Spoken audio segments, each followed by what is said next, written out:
To start, I think there's been a strong tendency in Washington and the United States more broadly to view Africa through this fairly dark prism.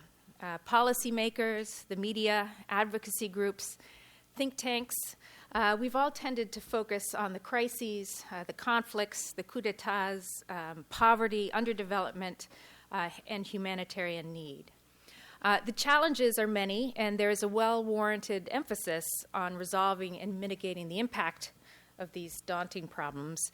But in doing so, I think there's a tendency to overlook some of the very positive trends that are playing out on the continent. From the basic resilience and entrepreneurship that emerges as people navigate their way through difficult environments, to the much bigger macroeconomic trends that have helped drive fairly robust and sustained growth in much of the continent over the last 10 years. Commodity prices, new sources of energy and mining, those account for much of this growth surge, I think. But improved macroeconomic management, a nascent diversification, a growing consumer base, and a growing investor base are also, I think, part of the picture. There are big global investors who are taking note, and we've seen the surge of investment coming from China, India, Brazil, even Turkey, South Korea, the list goes on. And these opportunities, I think, are beginning to pique the interest of U.S. investors beyond the traditional investors in energy and minerals. But I think there remains a tendency within the U.S. business community to view the continent through this still dark prism. So the CSIS Africa program, that's myself, Richard Downey, and our program coordinator, Farha Tahir, is launching a new series titled Overcoming Barriers to Investment in Africa. This is part of the broader CSIS initiative on U.S. leadership and development that's led by Johanna Nesseth and Dan Rundy, that explores how best to harness the power of the private sector in development. So in this series, the Africa program will seek to profile cases where governments, where subnational governments, where entrepreneurs and businesses are finding innovative ways to cut through some of these long-standing barriers to investment and growth. Our hope with this series is to try in a very small way to begin to shift the prism through which the United States, policymakers, development practitioners, private sector actors, the media, the broader public view Africa, to highlight instances of positive change that warrant attention and support just as much as the crises of the day. Our view is that shifting this prism is not just important for the private sector to identify opportunities on which other investors are already beginning to capitalize, but to U.S. engagement more broadly on the continent. Our feeling is that a more optimistic, forward-looking approach that really plays to African successes and strengths as well as to U.S. strengths will ultimately be more relevant to African aspirations and more resonant with the continent's youthful population. This is important to the United States, I think, at this moment for its engagement in Africa, where it's going to need to define and sustain its relevance and influence in a far more diverse and competitive playing field. So to launch this series, we are just delighted and honored to welcome our guest today and profile the work of the Investment Climate Facility for Africa. This is an organization that's finding very innovative, relatively low-cost ways to work with African governments to break through some of these longstanding and sometimes actually fairly basic investment obstacles. Our guest has said some of these are just no-brainers. It's just nobody's set their minds to how to cut through them. Really getting at some of these issues that can unlock the growth and investment potential across the continent. So our guest today is Omari Issa. He's the organization's CEO, Tanzanian citizen, and the ICF is based in Tanzania, who's been 7 years with a program helping to improve the investment climate and remove these barriers. Omari has extensive business experience in the public and private sectors. He's worked in both Africa and abroad.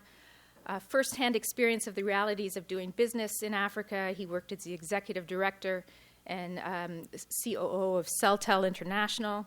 And prior to working at Celtel, spent 14 years with the IFC and 6 years with the World Bank. On meeting Mr. Issa, we found someone of energy, optimism, and real dedication. And I think you'll find this, as I said, kind of an uplifting session. And we're so glad that you could come to help us launch the series. I think Mr. Issa will say a few words, and then we're going to have a short video on the work of the ICF. Then we'll come back for remarks and interaction. So welcome to you all, and welcome to you, sir.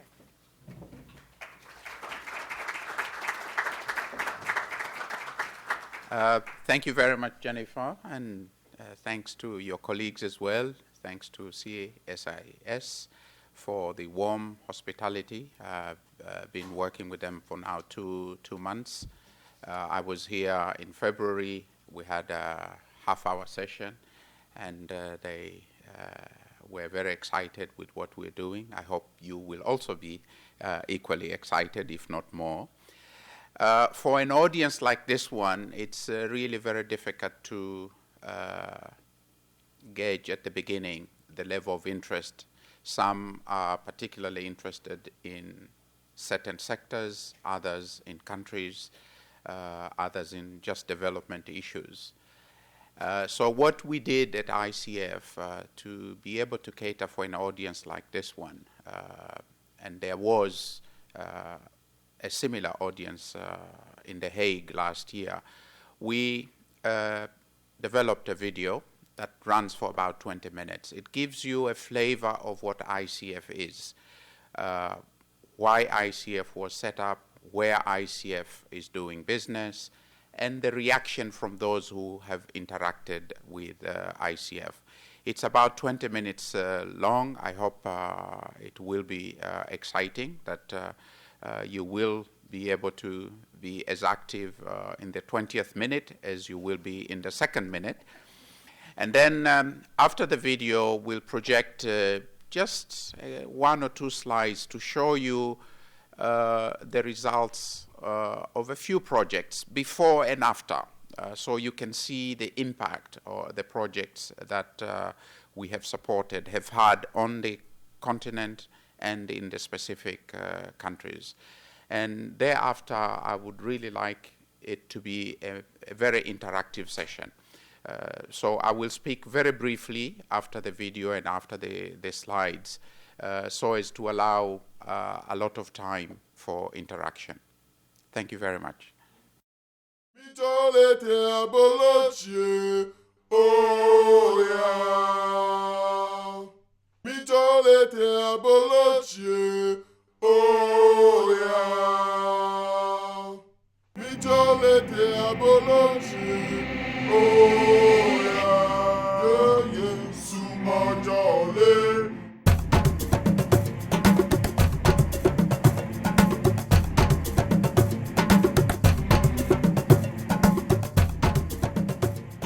Africa is a vibrant, diverse continent with a strong entrepreneurial spirit.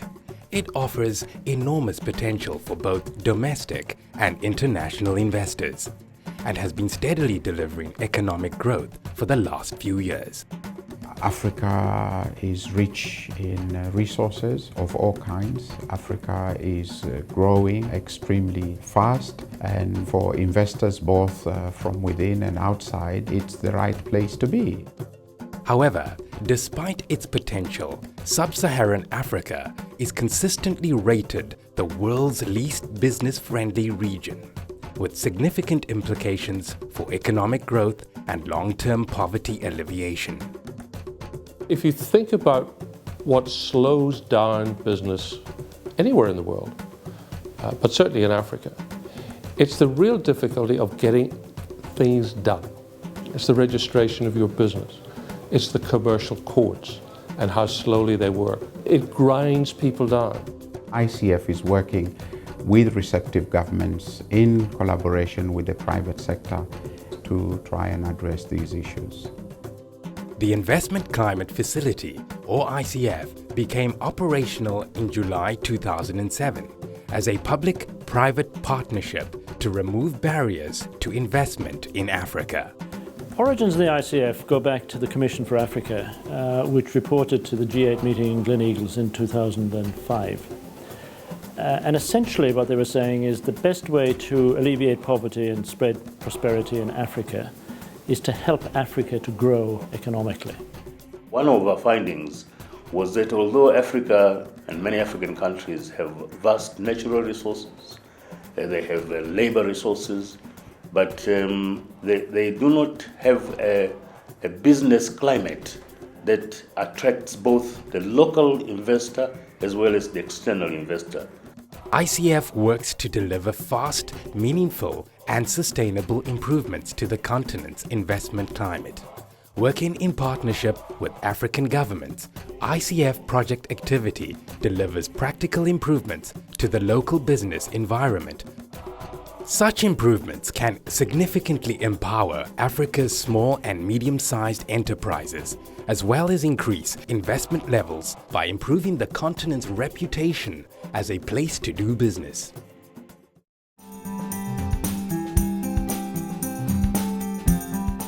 ICF is making Africa a better place to do business by tackling a particular issue on a project basis in a country or region where there is a full commitment from government and the local private sector. Once success has been achieved in one country, ICF works with other countries to share key learnings and introduce improvements. Key to ICF's success has been its ability to foster genuine public-private collaboration. Just go look at the marketplaces anywhere in Africa. People say Africans aren't entrepreneurs. Just look at what happens. Look at the trading that takes place. The block is the governmental level. And now African governments are starting to realize that they're the barrier, and they're saying who can help them. And the people that can help them are actually businesses. But not just multinational businesses. I want to emphasize that when we go in with a project, we work with local businesses. We take the local business view of what needs to be done. Unless this is subscribed to by local business, by local people and by local governments, anything that we do will not have longevity. I understand that as you watch this, you've got a high level of skepticism, and that's good. But take a look at what we are able to do. ICF's approach is working, delivering positive, measurable results quickly and efficiently across the continent. Recognition of the importance of investment climates as a key economic driver is at an all-time high, with a significant number of African governments taking steps to improve their business environments.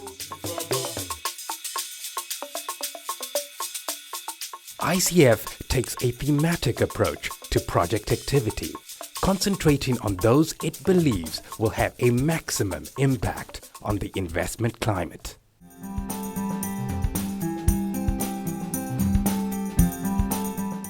One such area is land registration, where ICF is working with a number of countries to improve processes. Registered land improves security for investors, helps prevent boundary disputes, increases access to credit. Part of the Rwandan Investment Climate Project, co-funded by the government and ICF, has digitalized the National Land Center, delivering significant improvements to land titling and registration.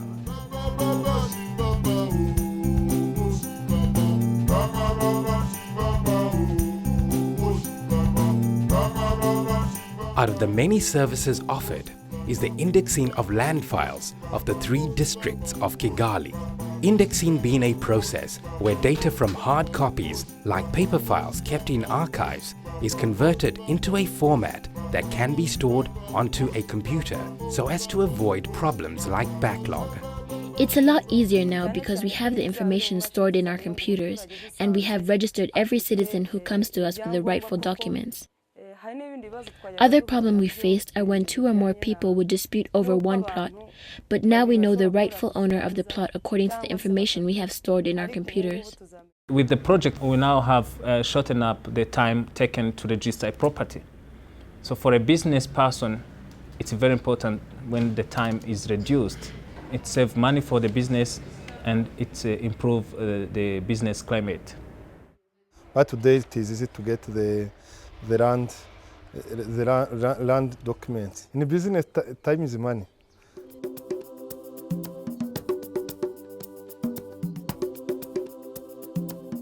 Another area where ICF is focusing its efforts is improving commercial justice. A healthy business environment is as much about investor confidence as it is about opportunities and resources. So a weak or ineffective judicial system can have a severe and direct impact on a country's investment climate. In Zambia, ICF has supported the government to digitalize the judiciary.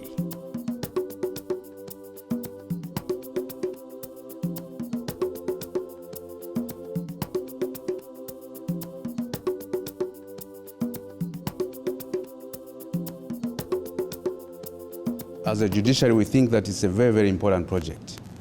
It's a project that we think will help to decongest the courts in terms of reducing the backlog. We also think that with this technology, cases will not be adjourned anyhow because a file in the registry has gone missing. This will be a thing of the past because there's an electronic version of that file. We want to achieve a scenario where court proceedings are completed in good time as compared to the challenges that we have had in the past. In Rwanda, the Investment Climate Project has modernized the judiciary. 4 new commercial courts have dramatically improved the efficiency of dispute resolution.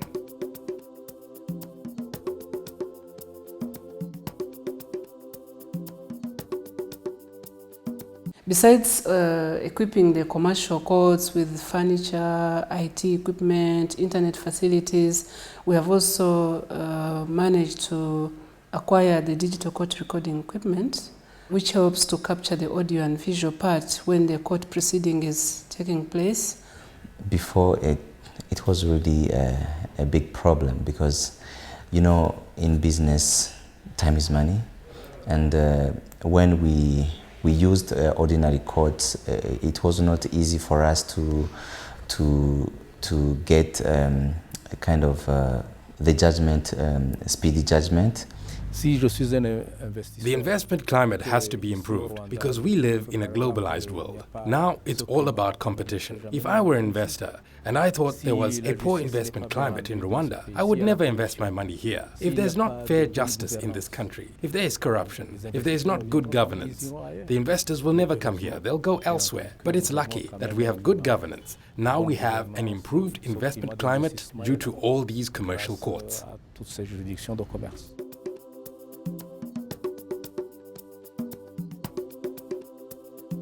Cross-border and international trade have significant potential to help fuel Africa's economic growth. More efficient customs processes will help stimulate new business opportunities, enhance competitivity, and ensure greater compliance. In Senegal, ICF has worked with the government to refine the paperless electronic customs administration system.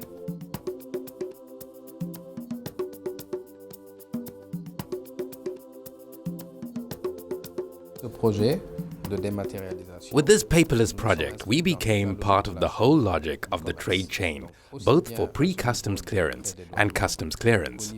We have worked towards a very strong integration with the customs IT system, but we were also interested in post-custom clearance, also in all port operations and removal of goods. Through this very broad coverage today, we are in a position to say that in Senegal, we have one of the most completed projects, because I don't know of any project in Africa working on the electronic processing of all external formalities. And we have been able to achieve this because of the substantial help we received from ICF.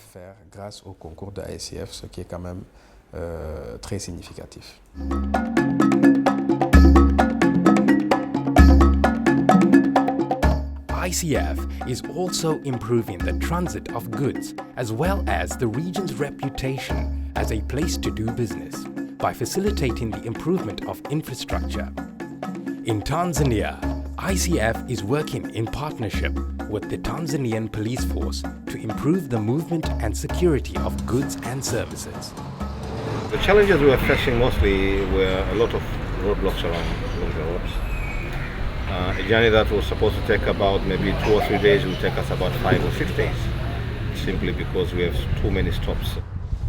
Through Tanzania Police and ICF working together, we've been able to reduce the number of police checkpoints or police roadblocks along the Dar es Salaam-Rusumo highway from 58 to 15, and we are planning to use technology in managing the traffic along the highway.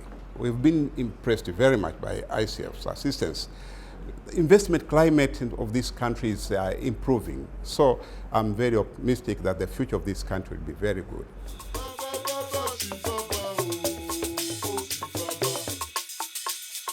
Improving access to credit for SMEs, the engine of Africa's future growth, is also a key area of focus for ICF. Central to this is improving business registration processes, with important additional benefits for government and civil society in terms of formalizing the economy. In Rwanda, a new one-stop shop for business registration has been established.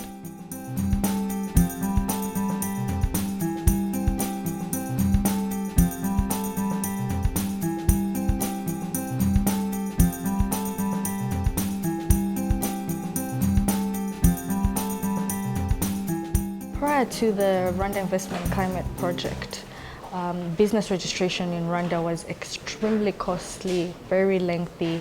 Several procedures were involved. In 2005, before the Rwanda Investment Climate Project, we had about 600 companies being registered annually. After the project in 2008, we're now down to 2 procedures to register your business, and it costs just under $25. And as a result, we've seen an exponential increase in the number of companies that are being registered. So at the end of 2010, we had about over 5,000 companies registered. Our online registration systems are fully functional, and we've made online registration completely free so that we can incentivize our population to access these services and to use them. Learnings from the project in Rwanda were used to develop a similar project in Burkina Faso.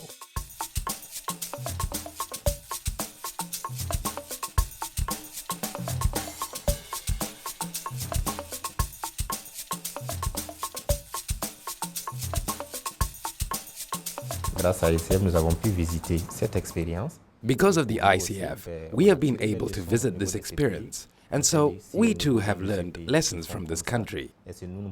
We said to ourselves, if they are doing it like that, why can't we do it better? And we signed up to this process. That's the first thing.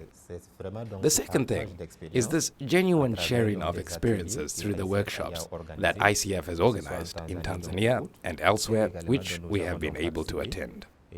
We have been able to make contacts with other beneficiaries of the ICF project, and we have managed to maintain these contacts. And in terms of funding too, we have found the ICF process to be really flexible. La procédure de ICF était vraiment donc très souple.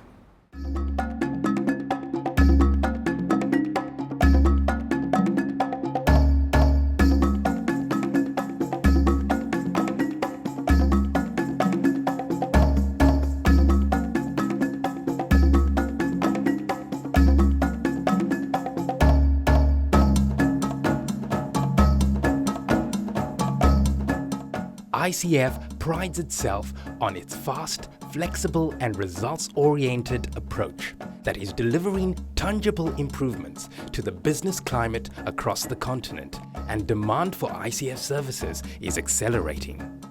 It's a public-private partnership, and it works very much as a private company would do. It identifies issues, it moves in quickly, it takes decisions rapidly, and gets results fast. ICF approach is, one is the business model they are using. We have timeline, we have to set the goals, the outputs, and time frame. You have to work hard to meet the expected result. What impressed me a lot about the approach of the ICF is that they had absolutely no external impositions or external agendas. We as a government had a very clear vision of where we wanted to take business registration, of how we wanted to improve the investment climate in our country, and the ICF came on board, looked at that vision, and then dedicated their resources to making that vision become a reality. So it was working hand in hand with the government to achieve the government's vision, which was quite exemplary. Moving forwards, ICF is focused on meeting demand for its services and accelerating the pace of investment climate improvements across the continent. We have observed over the years that we need to ensure that the improvements that have been made are sustainable, not only over the lifetime of ICF, but well beyond. So we are working hard to develop capacity to ensure there will be sustainability, but also we are linking these countries so that they can share the knowledge that has been acquired in the respective countries. So for us, going forward, we want to ensure that we disseminate the lessons learned, the best practices that have been undertaken, so that more countries take up the challenge to improve the investment climate. ICF's achievements to date have only been possible due to the active and generous support of governments, development partners, and the private sector. The call to action is simple.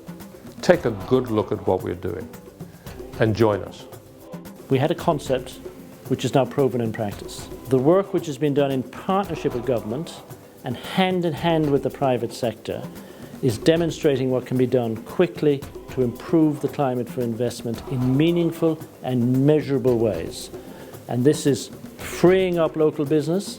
It's making it much easier for potential foreign investors to move in and start their businesses quickly. And we're already seeing the benefits in terms of the stimulus that is giving to economic growth. That is the only measurement of ICF's success. Does it in time lead to improved economic growth? And the evidence is now there for everybody to see. So please get engaged now, because we're involved in some work which will have a lasting impact on the entire continent. And so I would say to governments, look at yourselves, look at your structures, and see whether there isn't a need for reform. To the private sector, I would say be less inhibited in putting forward suggestions about how to improve the climate in the country for investment.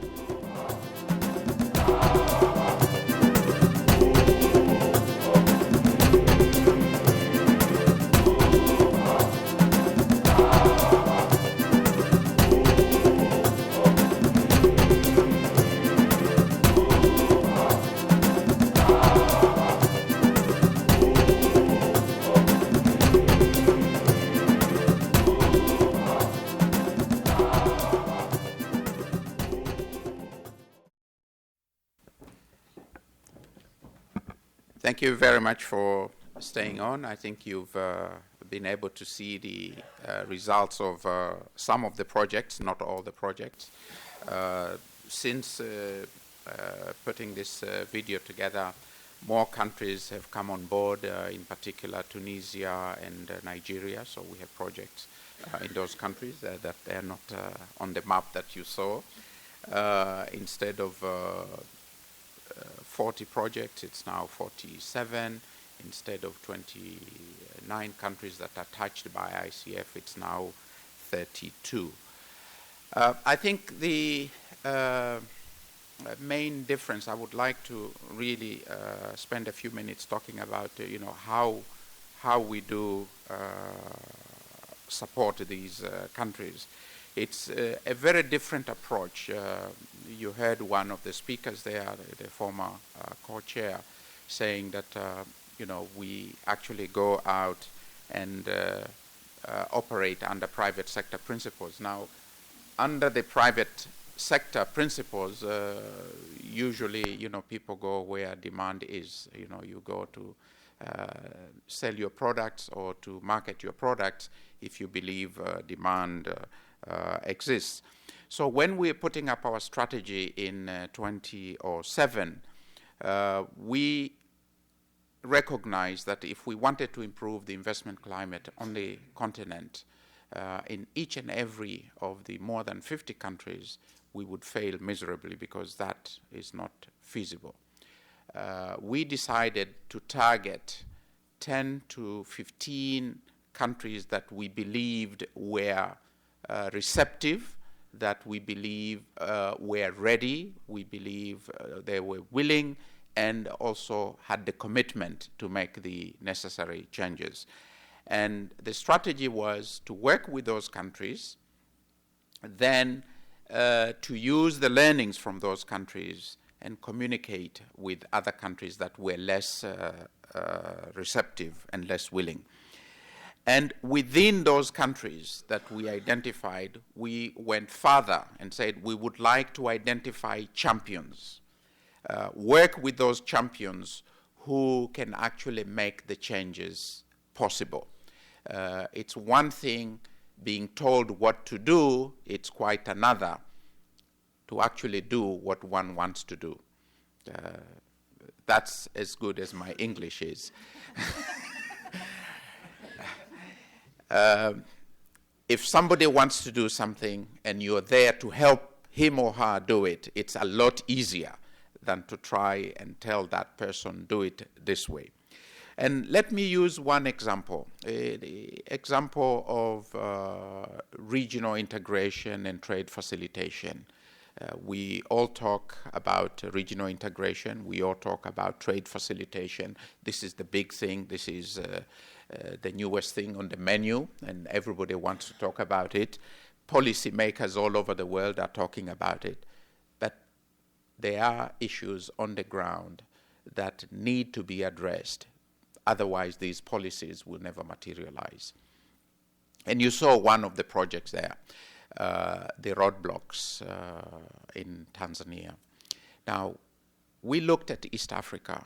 We looked at West Africa as well, and we felt that East Africa was more receptive. And then within East Africa, we tried to work with Kenya, because the Northern Corridor, for those who are involved in East Africa, realize that there's more trade in the Northern Corridor than on the other one. But there was resistance. There was no willingness. There was no commitment. I met with senior government officials in those countries. There was no commitment.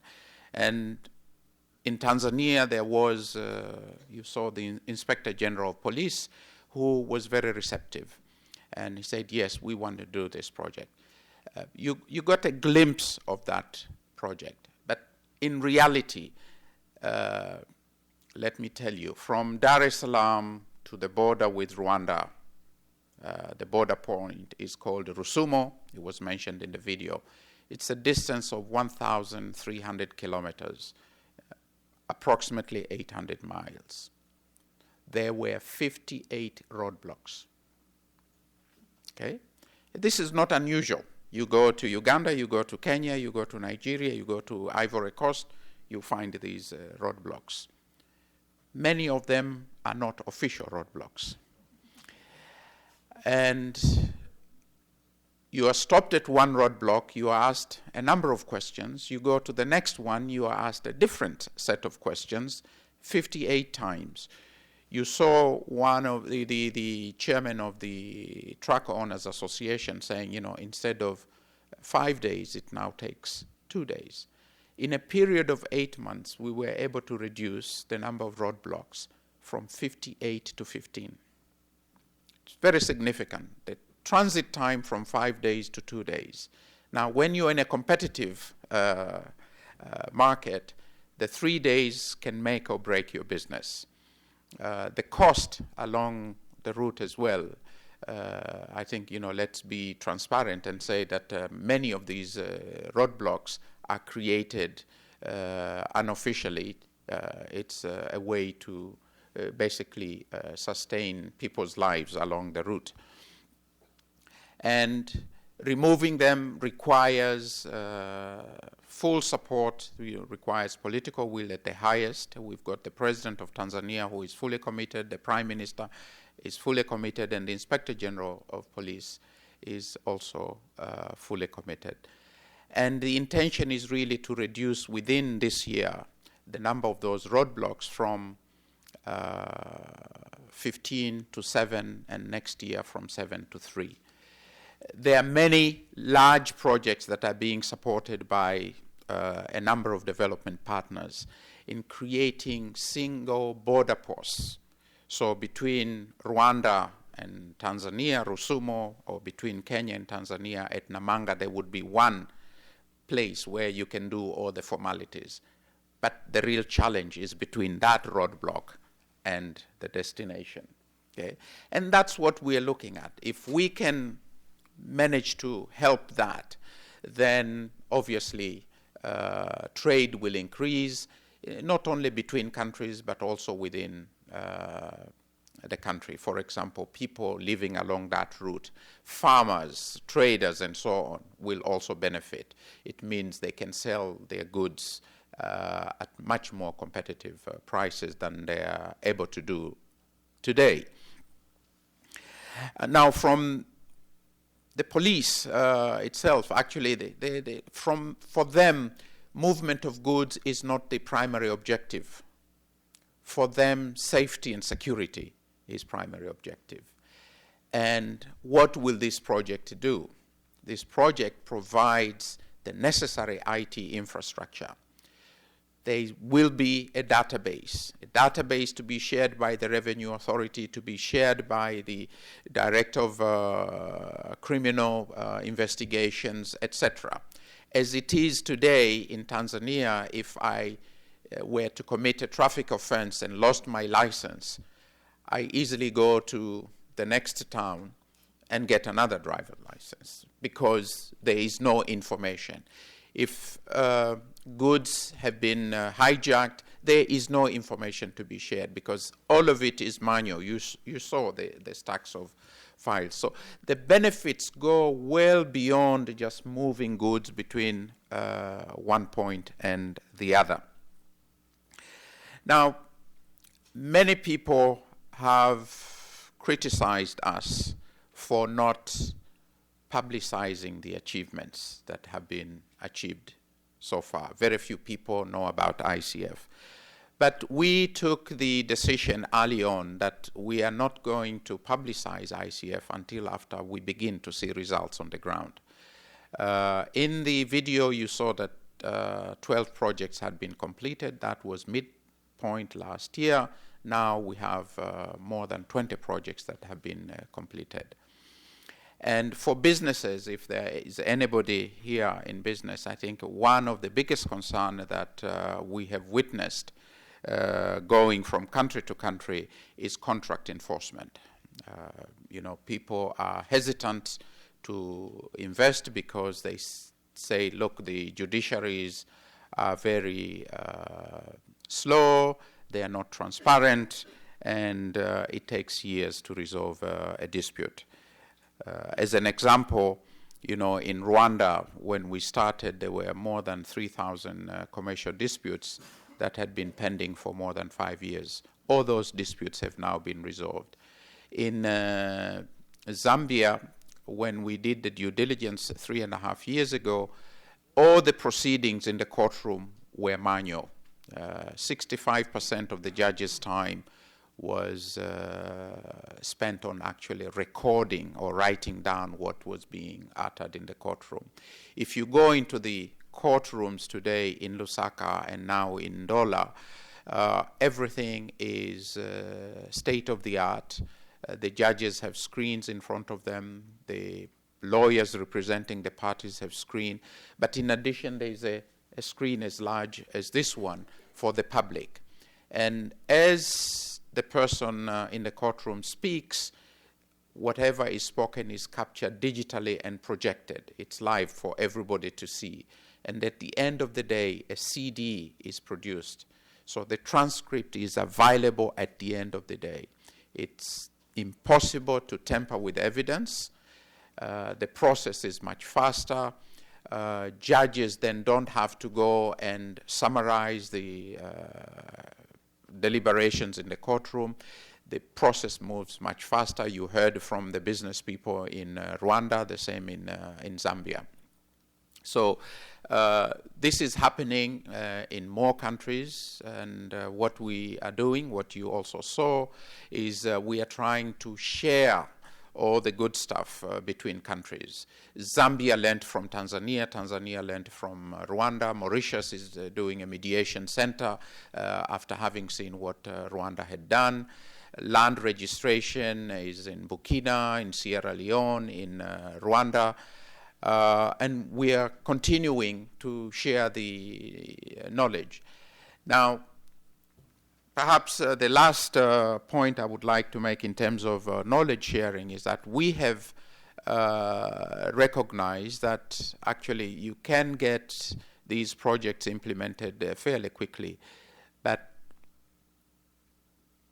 the accounting aspects within the country, the project teams, are extremely weak in terms of accounting, because this is normally an area that is left aside. If you go to any municipality, if you go to any government institution today, you will discover that actually accounts are way behind. If we are talking here in 2012, you'll be lucky to get audited accounts for 2010, 2009 perhaps. So countries are very far behind. So we are now moving in this direction. We had a workshop in Dakar at the beginning of the year. We have another one in Nairobi later this month, where we bring the project teams from all these countries with accounting firms, and we go through the process of, the importance of keeping proper accounts from day one. So this we are sharing. And also at a higher level, we had an investment climate summit 2 years ago in May 2010. The next one will be in Arusha at the end of May in conjunction with the ADB annual meeting. So if you're planning to attend the ADB annual meeting or you're planning to be in the region, let me know and we'll extend an invitation to you. There will be more than 2,000 delegates there, and we are going to use the opportunity to, on one hand,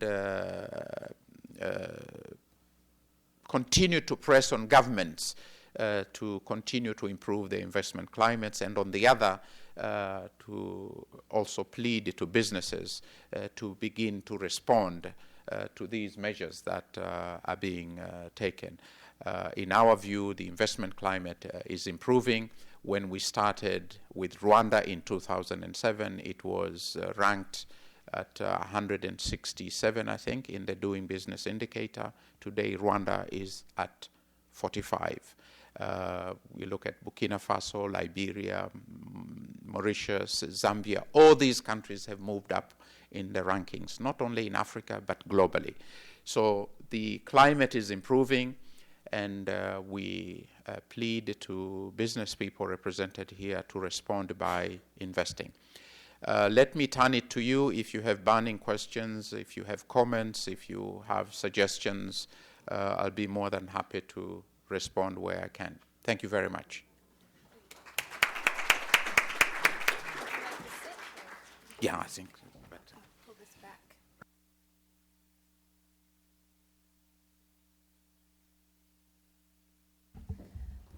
Well, thank you for that, for the film, which was well worth the wait.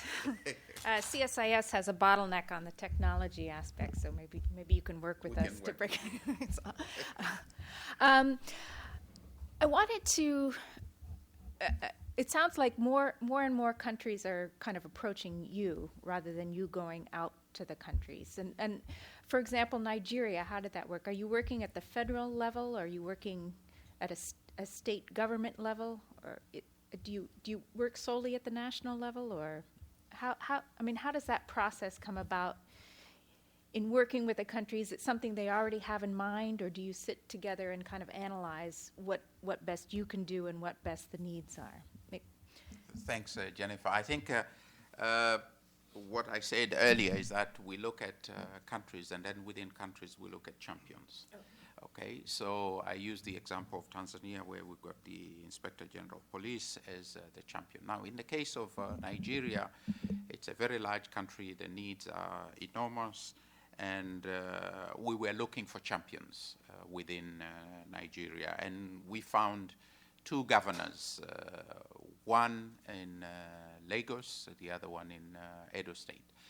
And in discussions with Lagos State government officials and the private sector in Lagos State, it was agreed that the priority should be to really set up an arbitration center in Lagos because businesses were looking for ways to resolve their disputes much more quickly.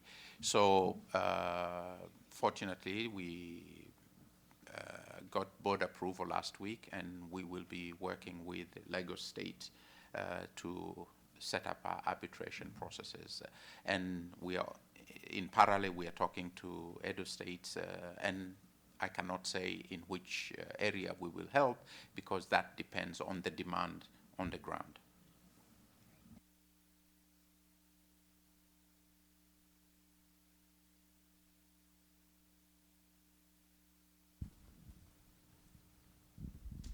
Thank you. Good morning. I'm Femi Akimbi, and I'm from Nigeria.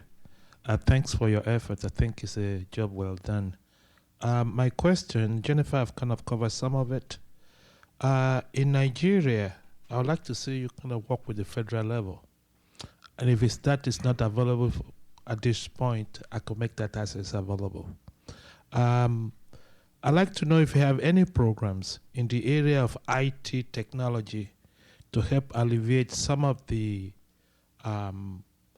issue of transparency, anti-corruption, and efficient government. In example, there are some areas now when any local government got a contract to do certain thing, the IT department will post it online, and in the local government where that whatever is supposed to be built, they will have a signboard posted that we've given this guy or these people here 10% of the money. Have they done 10% when they get me for their next check? In the area of election fraud, that will help us a great deal.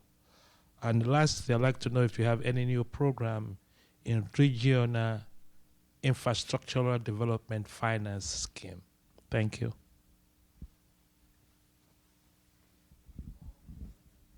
I'll take the questions. Mima Nedeljkovic with the Schaefer Global Group down in Baton Rouge, Louisiana.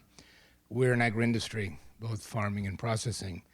So I have a question on that and then a comment on the corridors. The land registry, I noticed that. Obviously, it's the biggest headache always in the farming side. And I think the examples, okay, it's a smaller country, Rwanda, and looked like mostly urban land titling. Are you tackling, or are you being asked to tackle, or what are your perspectives on dealing with larger tracts of farmland? That's the question. On the corridors, obviously we move product across countries and across borders, so it is a big issue. The question I have is, how do you you've gone from 59, I think, to 15 in Tanzania, looking to get down to 3. One would ask, well, why even 3? You can have them at each border. But the real question is, on that commitment, since many of them are informal, how do you keep that 15 from becoming 35 rather than 3?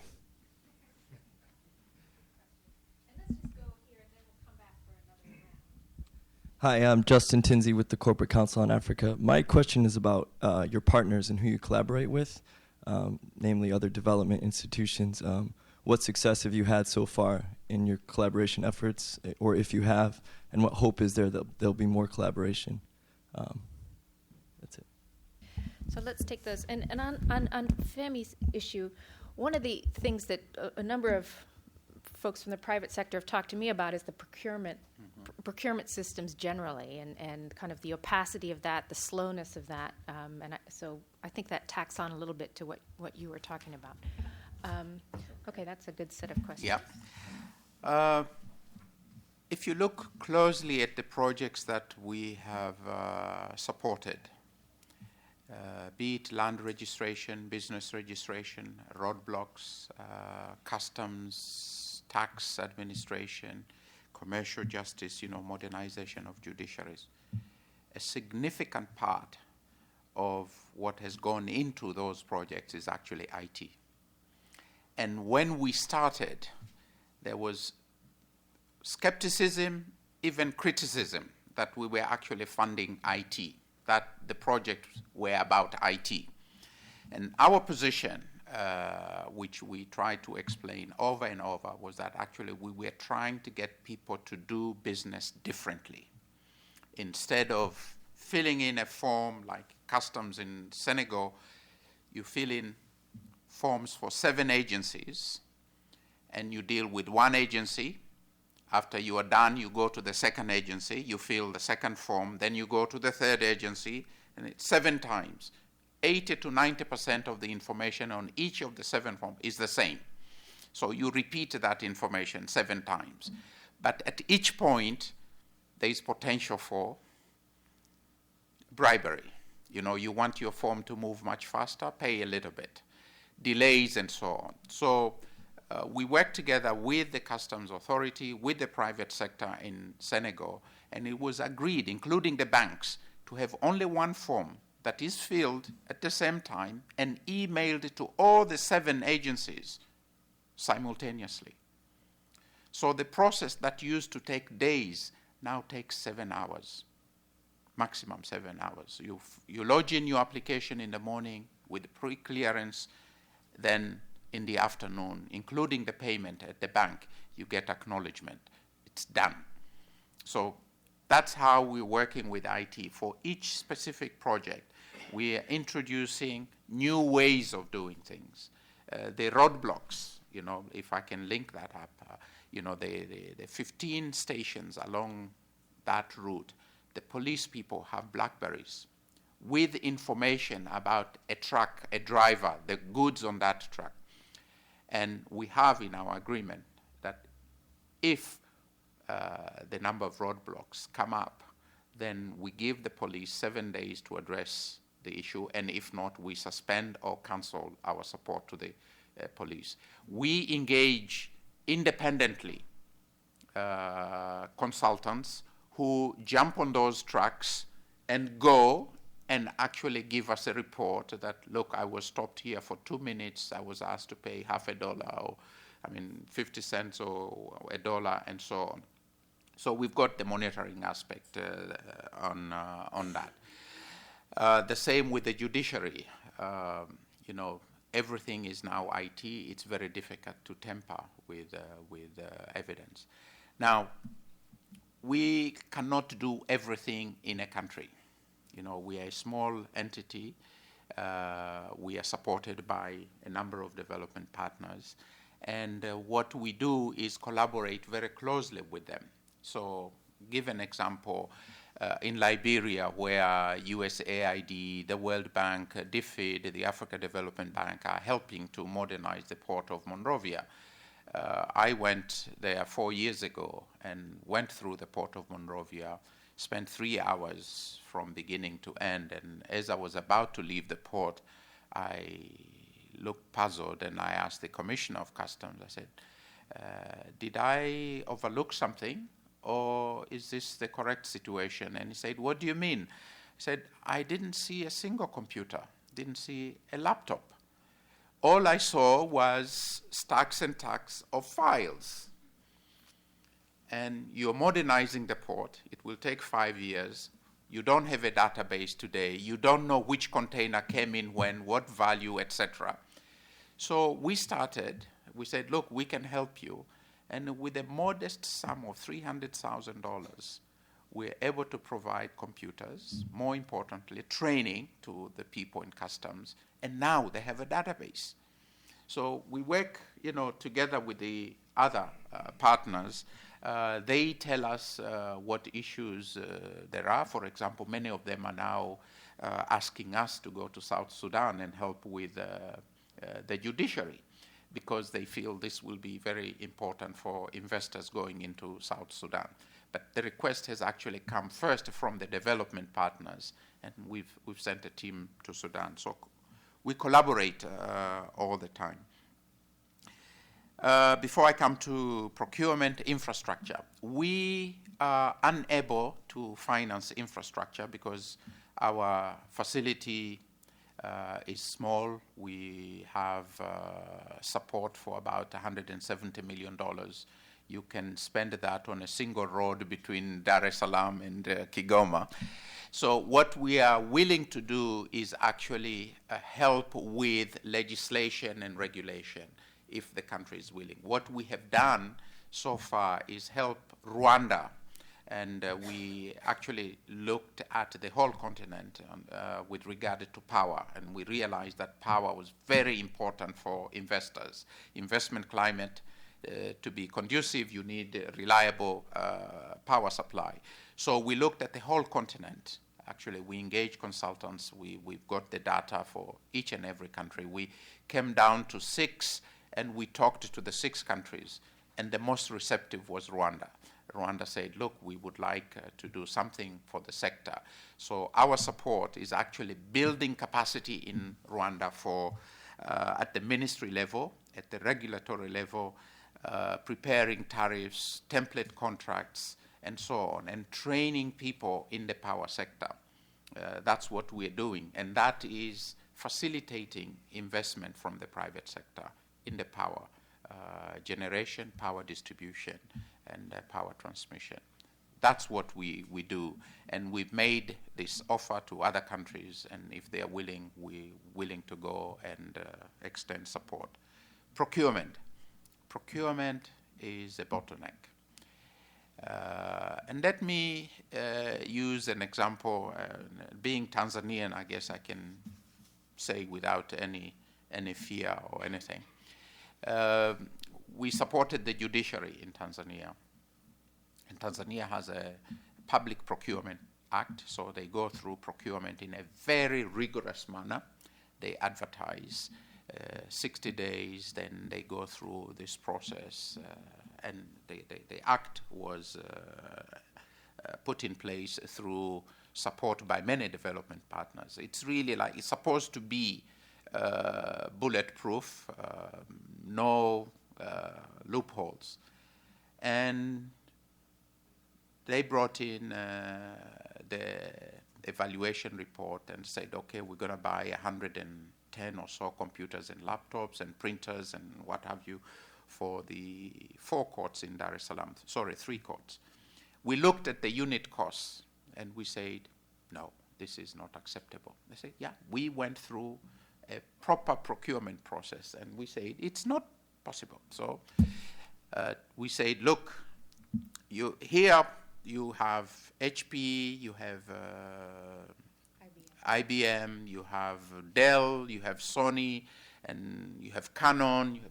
Okay, they are represented in town. So let's call the dealers in town, and they were called, and we said, look, we want X number of laptops, minimum specifications, because if you specify, for example, for a laptop, you specifically want 200 gigabytes of hard drive. If somebody has a laptop with 250 gigabytes, you know, it's an issue. So they have to find the laptop, or they have to order the hard drives that meet the exact specification. If you say exactly 14-inch, screen, somebody has a 15-inch screen, and so on. So we said, what are the minimum specs? We agreed, and it was Tuesday in our offices, together with people from the judiciary. All the dealers were there. We said, okay, if we now invite you to submit your bids, how long will it take you? They said, we'll deliver on Friday morning. The same week, we'll deliver Friday. It's not 60 days, it's not this. And they delivered on Friday morning. We were there, we opened. The saving was 40%. Okay? So in all our projects, we insist on using the ICF procurement guidelines, which are very, very simple to follow, very transparent, and everybody can understand. You don't need a procurement specialist, which is what you need. And if you go to these governments, they have a procurement department with maybe one individual responsible for overseeing the procurement by government in that country. And at the beginning, we encountered delay after delay, 3 months, 6 months. If I give you the example of Rwanda, I went to Rwanda. They were waiting to order printers because the procurement process was still ongoing. And I said, look, are you going to order a printer from United States or from Dubai or from Nairobi? No, from the dealers here. And I said, okay, so why is it taking so long? So I made noises. At 2 o'clock, the president of the Supreme Court called me and said, they've delivered the printers this afternoon. You can literally go and buy the printer in the shop. So these procurement processes, they are so elaborate, and the vendors, if I can, they are aware of all this complexity. They also are aware that it takes forever to get the order, and even after you get the order, to get the payment also, you need to be pushing almost every day to be able to get that check. So they build in their cost. This is an order, but it's going to take so much. I need to have a dedicated person who will push this, so it pushes up the price. So we need to make them very simple, very straightforward, that people, involved in project implementation can all understand them. And that's what we have. We have very simple procurement guidelines that even the people I was talking about, the accounting people, can understand, can follow them, can adhere to them. And very, very transparent. Because for me, actually, procurement, if you're going out to bid, you're looking for 1, transparency, 2, value, and of course, delivery time. 3 critical factors on procurement, and very simple to follow through. Do you want to say something on rural land? On land, yes, I have it on land. Again, it depends on willingness by the country. What we have offered, for example, in the case of Tanzania, those who are working on Tanzania, they know that there is a huge project, the Southern Corridor. A number of businesses are involved. It was even discussed at Davos. And what we've offered in terms of ICF support is in the following areas. One is to survey the areas and to actually give title to the farmers who are there, because those farmers are locked in at the moment. They cannot sell the property, they cannot go to the banks and obtain funding because they have no piece of paper that says this farm belongs to them. So that is one area. The second area, we've offered to help develop template contracts for offtake arrangements, so that these farmers from whom the big entities will be outsourcing, there will be a contract that has been looked at by a neutral party, and we believe that this will minimize issues going forward. But in the case of Rwanda, it's not only the urban areas, it's actually a national project. By end of next year, every Rwandese will have title to his or her land. It's a whole country, it's a massive project. In Burkina Faso, USAID is helping on land registration. We focused on Ouagadougou and Bobo.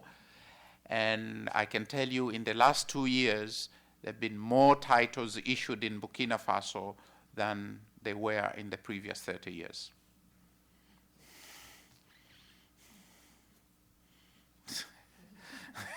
Great. Let's take another round here. We have a gentleman here with a lady over here, and I saw another hand, but let's start with those. Thank you very much. My question surrounds the issue of broadening the number of people in the country that contributes to the economy, and whether there is any initiative in higher education to collaborate with universities and colleges for business education and entrepreneurship training, because much of your discussion is strengthening the traditional approach to doing business based on existing policies. Do you have any opportunities you're providing for the education system, especially in higher education, to bring a new approach to inclusion and to bringing this information to the consumers as a transformation of culture in these countries? Thank you. Yes. Okay. Well, over here, I think there was one first, and then we'll go. Hi. Thank you. Could you elaborate on what type of support do you provide to police and customs authorities? When you were speaking about roadblocks project, you said that in case you hear any violation, you will suspend the support. What type of support do you provide? And also, is this type of project could be considered as sustainable or not? Thank you.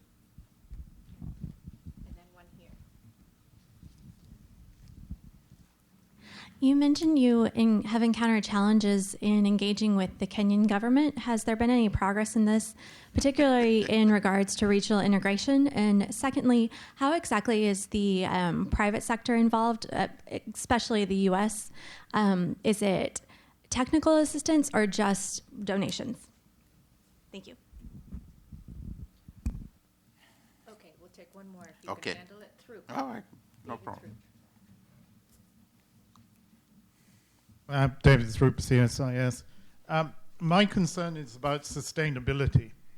I understand that you can pull your funding whilst the project is actually running, but what happens when the project is completed and your funding disappears? And that leads on to the larger question. Jennifer talked about the economic performance of Africa over the last decade. And one can think of a whole series of reasons: demographic change, demand from China and India, and so on. But having taken those account, you are dealing with a fundamental political economy. And the question is that all your interventions and all your reforms in the long term can only be sustained by fundamental change in the nature of the political economy of Africa.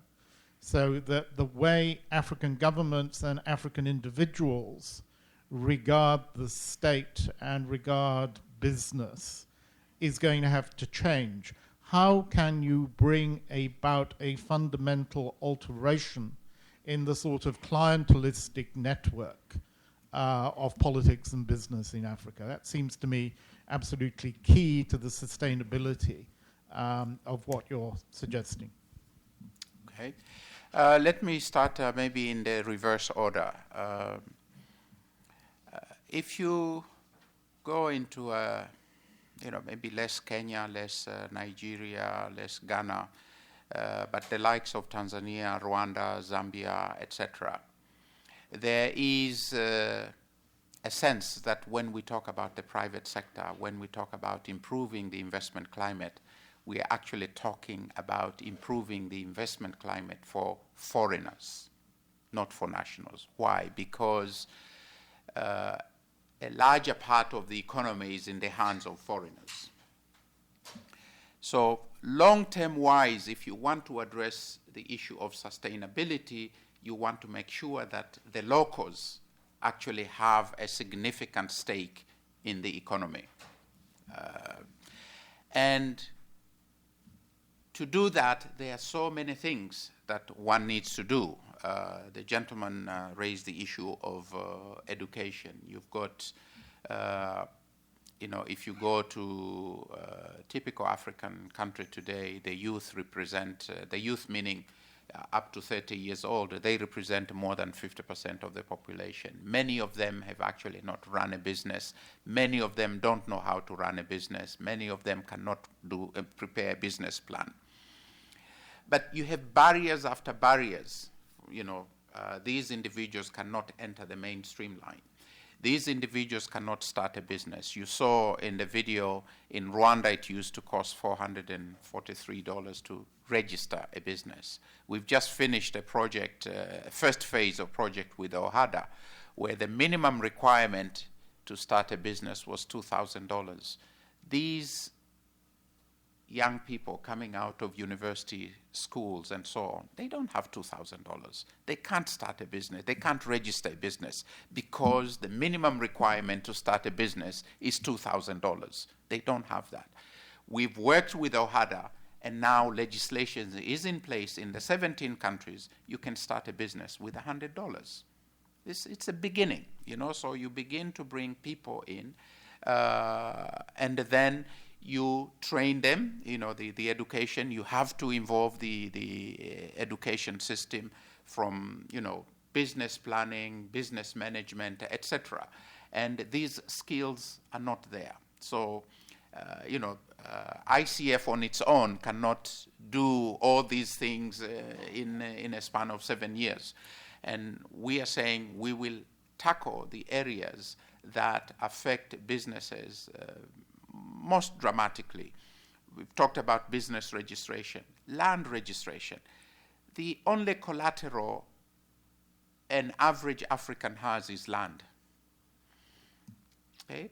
And the land they have is without title. They cannot go to a bank and say, I have 100 acres here, and then I would like to borrow against that, because they have no title. It's only the people in the community who know that this land belongs to Omar Isa. The rest don't know, and that is not bankable. So that's another one. Commercial justice. The more difficult it is to get through the court system, the more manual it is, the more difficult it is for the smallest business person in the country. The big guys can afford to hire lawyers. They can afford to wait for a year. The small guys can't. Customs, the big guys can afford to engage clearing agents. They can have people, you can have a fully fledged department that is geared towards clearing goods through customs. If you have a small business, you can't. You are running a business, you're looking for a market, you're chasing contractors, you're doing this. The last thing you want is to be chasing the customs authority. Paying taxes is a pain. Okay? Paying taxes is a pain, and we are working with a number of tax administration in the country, on the continent. And it takes days, weeks, months to file your tax returns and to pay. We are now automating that country after another. We're making it easy to file papers online, to make payment online. But legislation in a number of countries does not allow for that to be done. So we start with legislation so that e-filing and e-payment becomes feasible. So all these are roadblocks, not just on the road, but all these are roadblocks to people wanting to do business. And until we get to a point where we actually have a lot of people in a given country involved in the businesses themselves, you will still have the politicians up there able to do this and that. But for the majority of people, you need to make it easy to register a business, land, clear goods through customs, to file your taxes, to run your business. So the little resources they have should be devoted to running a business rather than to go around the red tape. And in terms of sustainability, you saw in the video I was saying this is where we are focusing on more and more. We are now educating the public much more. In the case of the roadblock, somebody asked, what would happen. We launched a few weeks ago a 2-hour live radio program whereby the truck drivers were there, the truck owners were there, the police were there, ICF were there, a live program, people being asked to call in and people being informed of what is happening. There are flyers going on along the route to say if you are stopped at a point that is not designated, please SMS this number, please call this number. So that's a program that is going on. In almost every project we are involved in, we are setting up customer care centers. This is, whether customs authorities or tax authority, police, where we are setting up communication centers. And communication is not the traditional PR, press releases and event management, but actually communicating to people what can be done, what is being done, and for people to call in and register their complaints online with live TV programs, live radio programs. Kenya, we are hoping to have a project in Kenya. We are hoping to take it to our board, which will meet at the end of May. And this is a single window through KenTrade. But there have been challenges. We will continue to have challenges. Everybody who has been working on Kenya understands what I'm saying. But we haven't given up. We found a few champions in Kenya who are willing to make sure that this thing happens. And involving the private sector, it's not just the funding that they give us. There is also the data. When you talk about moving goods between countries, the people who have hands-on experience are the likes of Coca-Cola who support us, the likes of Unilever who support us, because they are moving goods all the time. So they know they can share the experiences with us, and they participate. And we have 6 monthly sessions with our contributors where we talk about our projects, the experiences, and what we are likely to do in the following 6 months. I guess that addresses all the questions. And we are at time, so well done.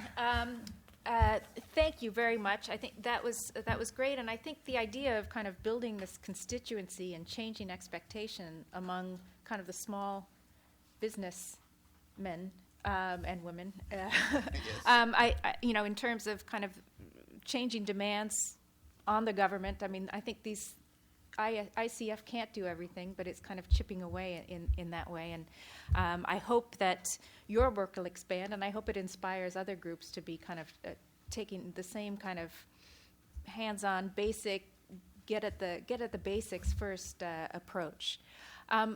Please join me in thanking Omari. I think that was excellent